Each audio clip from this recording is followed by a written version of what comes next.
preseason game in Sacramento. He scored 8 points off the bench in the first 4 minutes of the fourth quarter. Had like a double absence. And it was like, maybe. Hey, guys.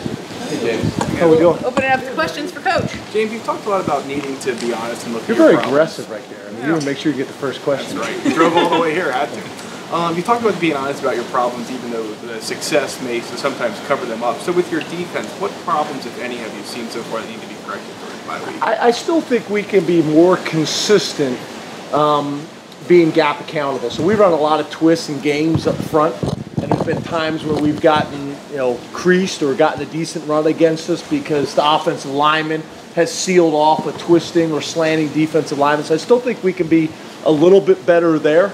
And then I think a fundamental that we talk about all the time is just communication.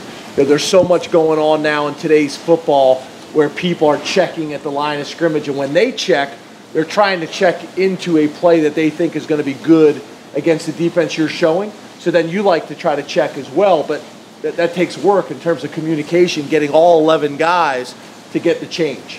So communication is something I think we can always be better at, and then just consistently being gap sound. I think that's a frustration sometimes is you've run a certain blitz or a certain game or whatever you've done, and they have gotten an explosive run or a positive run into a gap they have no business getting a run in. So things like that. And I think that happens probably more so with some of our younger players that we're trying to develop.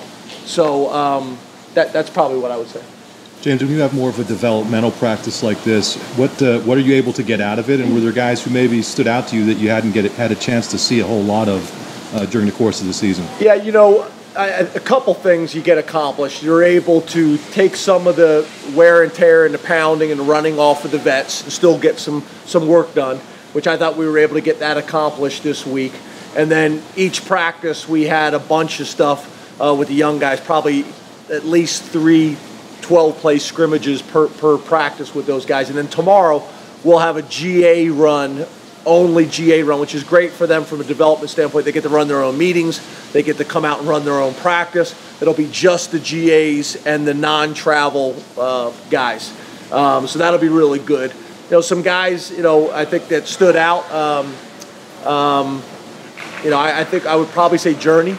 Obviously we knew he could run, but being able to run fast on a track and being able to do it at this level, he's really showed something the last couple of weeks. He has the ability to break tackles, which you didn't know, because in high school he was just faster than everybody. Break tackles, make people miss. He's gained a lot of confidence, a lot of excitement right now with the older running backs with him. CJ Thorpe is a guy really since the day he got here.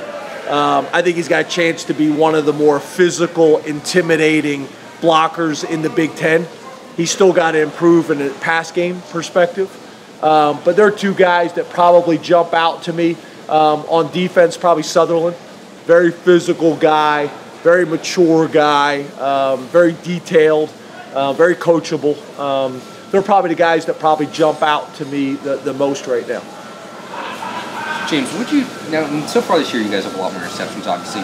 What tangibly, now you've had a half a season, look back on it, you think it is? Whether guys are recognizing routes better, they're reading quarterback's eyes better, their position better, what would you say? Well, I think Amani's a great example of a guy that's played a decent amount of football but is gaining confidence.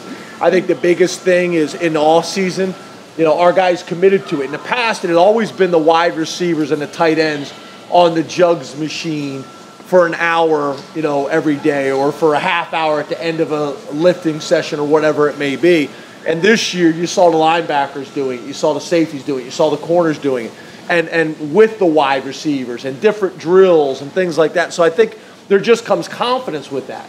The more balls that they catch, now maybe the play in the past where maybe they would go for the breakup, they're more confident in going for the interception now. And I just think, no different than anything else in life, when you invest in something, it builds confidence that you're going to be able to get a return on that investment someday. And I think that's the biggest difference. Our guys really spent a lot of time in the off season, no different than the wide receivers and tight ends, on working on their ball skills.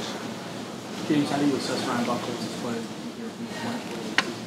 Really good. He's a real mature guy. He's a great teammate. He's a great leader.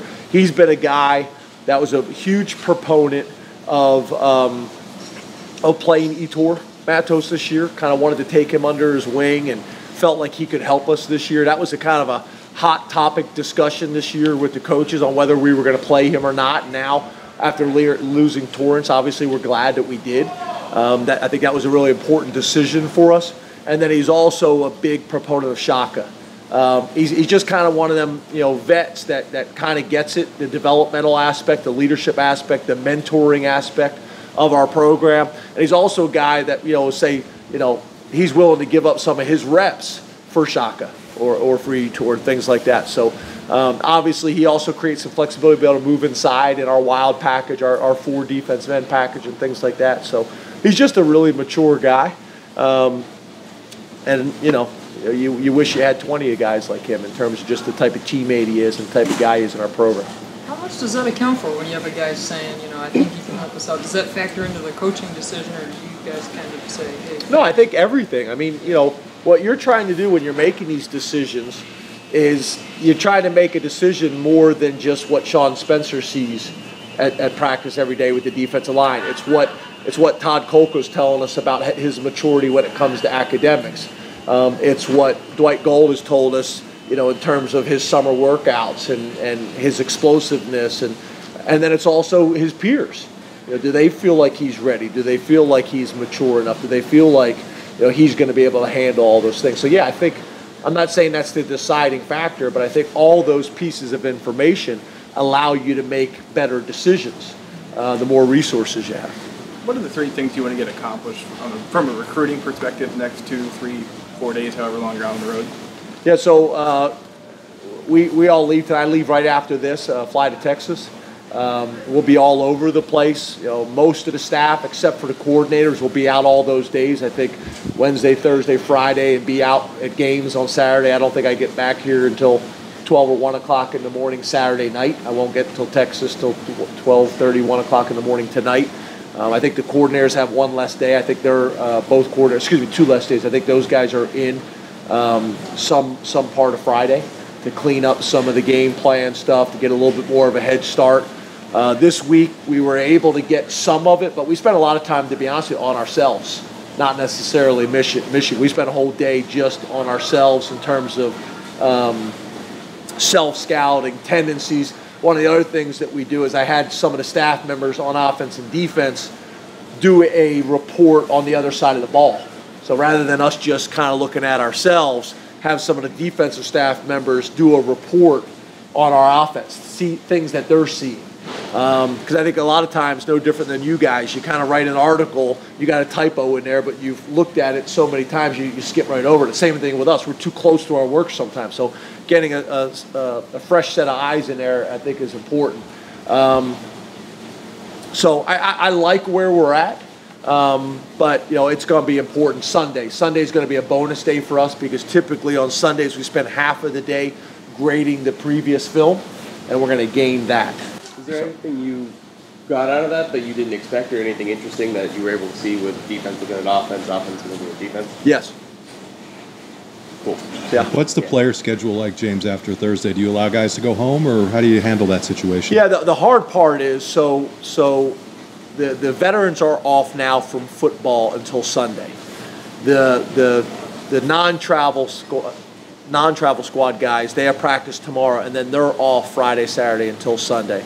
The hard part is, just because we got a bye week from football doesn't mean we have a bye week from school. Right. So, they all start coming up with excuses that, they need to leave on Friday and miss class. And we don't do that around here. So that's always the challenge. It's just because we're out of football, you still got to finish your academic strong. And a lot of them say, well, my teacher said it's okay for me to miss class on Friday. Well, your teacher can't excuse you from class on Friday. You're going to be in class. We got some teachers that don't take attendance. We take attendance. So that's something that's really important to us. And then if they have the ability to get home, going home is fine. Some of them obviously they live further away. It's harder for them to do that. More than anything, I want them to do a great job when it comes to rest. I want them to do a great job when it comes to nutrition. They obviously will have some free time and be able to go out and enjoy themselves, but I want them to do that like gentlemen as well, and whatever they do it in moderation. So, the most important thing is them go home, recharge their batteries, watch some film on their own. They should watch a half-hour of film on their own each week, each day, so when they come back on Sunday, they got really good questions, and they're further ahead on Michigan as well. And then obviously we'll all be watching Michigan, on Saturday, and then I think that's going to be really good film for us. Indiana is probably better film for us than Michigan State, if that makes sense. James, when do you and the coaching staff get to recharge your batteries, and how difficult is that to kind of balance the recruitment on the road during this bye week and kind of not get that time to breathe too? Yeah, this week, we did that really during the week. The coaches, instead of our normal staff meeting at 7 a.m., we met at 9:30 every single day. Allowed the coaches take their kids to school.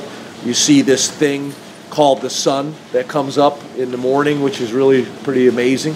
But I think that's where we recharge it. The rest of the time we're not really, we're out ripping and running. I would even make the argument sometimes with recruiting, you're trying to maximize that day so much because you only get so many days that sometimes it's more grueling, because like I said, we won't get to where we're going. Some of the coaches are driving, they won't get to where they're going until 1 o'clock in the morning, and then you're traveling all day long. And for us, it's not like in the old days where you'd go recruit Maryland and just hit every school in Maryland. It's more you're going to see specific prospects all over the country.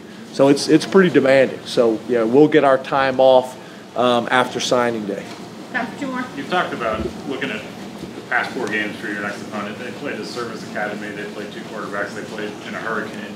Does that make this weekend basically the only good film that you're going to get on this version of Michigan? Well, I think like always, you're trying to use games. This part of the season, it never works out perfect. So you're usually going back to the bowl game anyway. You're going back to your game last year with them. So I think at really this point of the season, a lot of times it's like that, where you don't have 4 really good games to use. So you're still trying to find the best games available. And it may be a 3-game breakdown because you may say you want to use the bowl game, but if you look, they've really changed from last year. Don Brown, their defensive coordinator, is big into their personnel, obviously, and does a great job. So, they're playing a little bit different when it comes to personnel packages this year than they were last year. So, I think that's somewhat standard at this time of the year. But you're exactly right. I mean, in a perfect world, they played Indiana, Central Florida, people like that, and you're using that type of film. Since self-scouting, have you seen anything that makes you maybe feel a little bit better about the field goal unit, or you kind of stick into you just think it's execution? Yeah, I think we already addressed that. I think the one block that we had recently, I think that was the day I was having a hard time with my numbers. I think it was 9 kicks, and we did the right thing 8 times. Mm-hmm. And one guy, the way we do it, guys are responsible for both gaps, and he went both gaps for 8 times, and on the 9th gap, he went like this for whatever reason, and the guy came through. So I think I didn't do a great job of explaining that 2 weeks ago or whatever it was, but my numbers were off. But yeah, I think we've already established that. Thank you, Coach. Thanks, guys. Thank you. Thank you. Oh.